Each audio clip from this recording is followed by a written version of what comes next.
when you prioritize, let's start there. When you prioritize freedom of choice, that implies a kind of self-enclosed monad of sorts, a kind of an atomistic sense of the individual that defines himself in separation. Now, if society is made up of those kinds of atoms, it's conflictual. We'll be at odds with each other. Yeah, by necessity, but the very logic of it. And even when you cooperate, your cooperation isn't genuine intimacy or connection. It's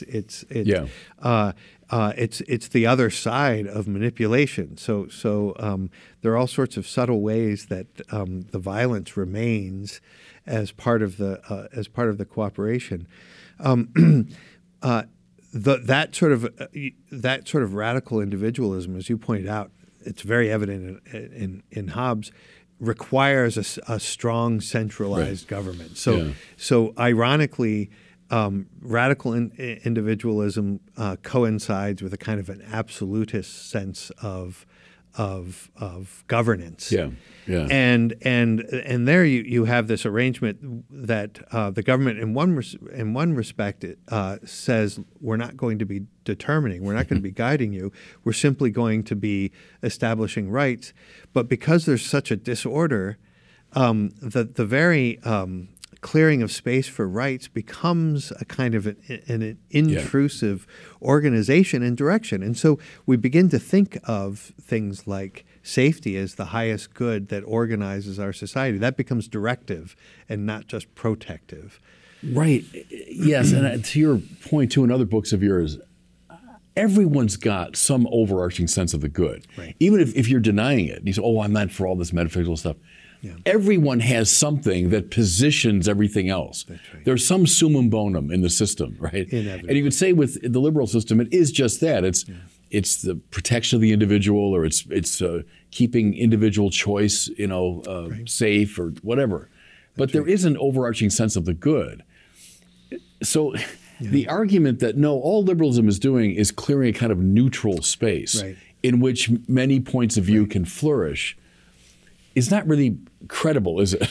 Well, on the surface, it's plausible, and there's something compelling. And it wouldn't have been so successful if there wasn't something compelling about it, because it seems to leave you free to believe all the things that you used to believe. All of these, you can be traditional in a liberal context. The problem is that in a subtle way, it's changing the landscape. And I mean, in a radical way. I sometimes say that it's allude to this old joke, Stephen Wright. I don't know if you remember him. Sure. The one-liners. He said once he came back to his apartment and discovered that all of the furniture had been stolen and replaced by identical replicas. And then his roommate came in and he said, "Have you noticed all of the furniture has been replaced?" And his roommate said, "Do I know you?" The point being that it's the same furniture that's been replaced, and it looks the same, but in a way, its origins, its meaning has changed. And I think that's the kind of thing that we have. We welcome people who have traditional beliefs in a certain sense, but they have to reinterpret them as traditional beliefs that play along with that have sort of accepted this new horizon and this new metaphysics ultimately. So that's important to keep in mind when this question comes up. What do we do now? Isn't this the best that we can do? We don't want to intrude. We have to recognize that there is a deep and serious prudential issue, but we have to recognize that we are intruding. I mean, in fact, there is a vision of reality that is being imposed on everyone.